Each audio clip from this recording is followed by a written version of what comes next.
Greetings, Lowlifes! This is your voice guy back for another week of recaps, and if any one of you mentioned Jimmy Garoppolo stepping out of the back of the end zone, I will find you and I will deduct you points. So, let's get into the recap. As we dive right in, we have Charlie's Darren Waller Ballers versus Dom's Fast Like a NASCAR. You know, I just can't help but do the name in a southern accent. It's compulsive. Well, Charlie's receivers went big on Sunday, with Hollywood Brown dropping 28 and Cortland Sutton adding 18 at night. Jared Goff turned into Jared Goof, scoring only 15 points, while DeAndre Swift very swiftly went to the sidelines on the goal line, as he only scored 8 points, while his backup Jamal Williams had 25, who is not on Charlie's team. For Dom's side, Derek Carr went fast in the stat sheet with 21 points. If only he could do that on the field for his 0-3 Raiders. Travis Kelce nabbed 18 and Jalen Waddle added 15. The Charger defense got him -3 points to the power of the suddenly almighty Jaguars. Charlie's squad wasn't great, but good enough to take a 95-77 point leading into Monday night when the power of the barnyard was activated. CD Lamb dropped 23, overcoming Charlie 100-95. Charlie's now 0-3, a very perplexing record for the Chuckle Man. Next up, we had the Sex Organ Bowl between Rashad's ABC, Easy as BBC, and Sierra's TDs for the Triple Ds. This played out more like a wet pool noodle fight. A lot of sound and fury signifying nothing. No one expects the surprise Shakespeare reference. You can thank Ghost Rider for that one. For Rashidi from Grenady, Tom Brady had 15 pointsy. Sorry. Easy to keep rhyming. Devontae had 14, and, well, there wasn't much else that was impressive. I guess Cole Beasley using the power of meme magic to get 4.2 points is because they're funny numbers? Sierra's team was not much better, with Stephon Diggs only going for 14 and newly acquired Austin Eckler scoring 13. Her kicker, league-leading Younghoe Koo, had 12, and Green Bay added 13 points, giving the TDs just enough perkiness to take this one 80-73. Next up, we had Alex's team on the air and ground, or OTAG, versus Dylan's Dilly Dilly. For Alex, Aaron Rodgers got 17, Scary Terry McLaurin added 16, and he got a collective 8 points from his tight end, kicker, and defense. Alex also had Khalil Herbert and Jamal Williams on his bench, who combined for 56 points. Ouch. Dylan, the winless rookie, battled back with 18 from Mahomes, 14 from Juju, and 8 points from the Tampa D. No one else in his lineup broke double digits, but he had a sizable lead going into Monday night when Hurricane Saquon struck for the Dallas D for 23 points. But the rookie held on, winning his first Lamppost Lowlifes matchup 82-75. I congratulate you, but, well, you beat me. You couldn't have saved it for next week when you face Ghost Rider. Next up, we had Scott's Fukin versus Caesar's Throw to Johnson. For Scott, broken rib cartilage Justin Herbert managed 14 points against the Jags. A.J. Brown went for 20. Dalvin Cook cooked the Lions for 14. Chase Edmonds actually did something, getting 2 rushing touchdowns and 20 yards. Yeah, that's about as much as he did.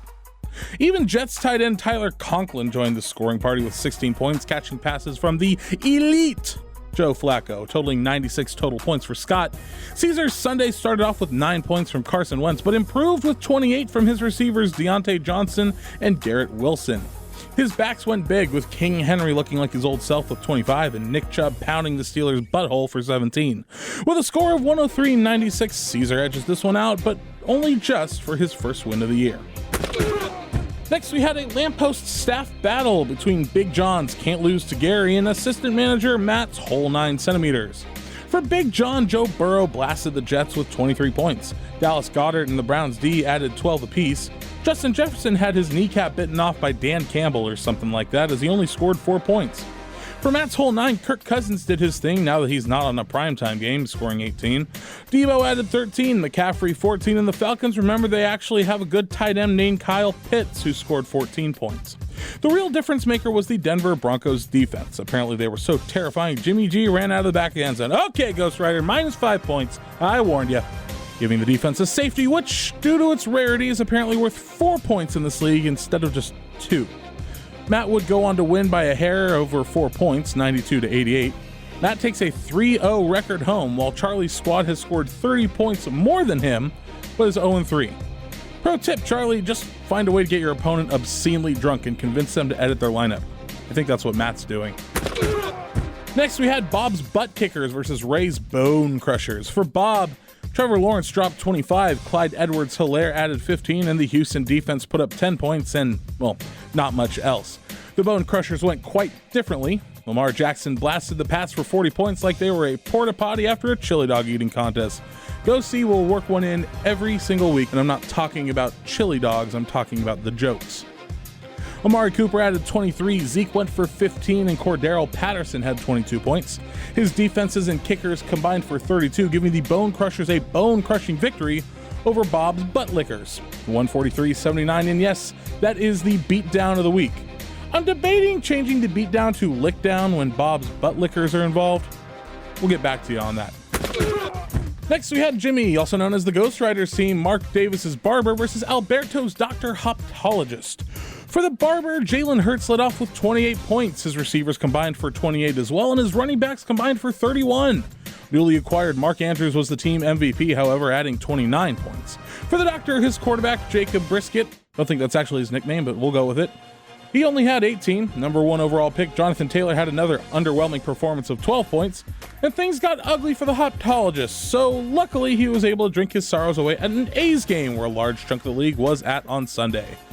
Trust me, it was probably better than watching the Raiders lose again. Mark Davis's barber wins this one, 128-83. And lastly, we had John Ryan's Armed and Hammered versus Allen's It's-a-Me. Oh hey, what do you know? The divorce is over. Larry Stone is back as part of Armed and Hammered Baking Soda Marriage Alliance.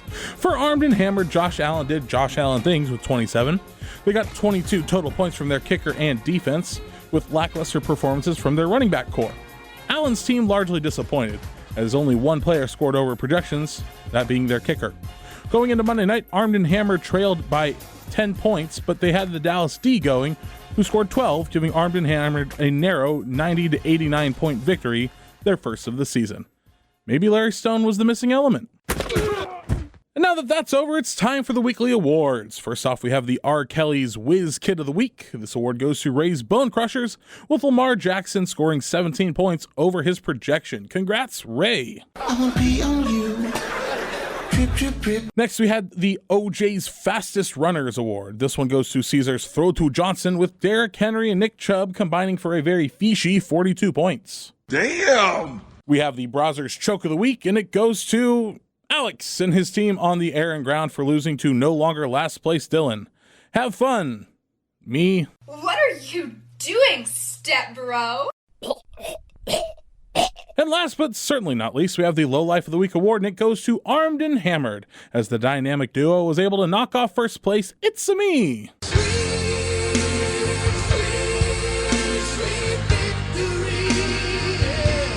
That's going to do it for me, and remember, folks, don't let anyone go undefeated. Looking at you, whole 9 centimeters. Voice Guy, out.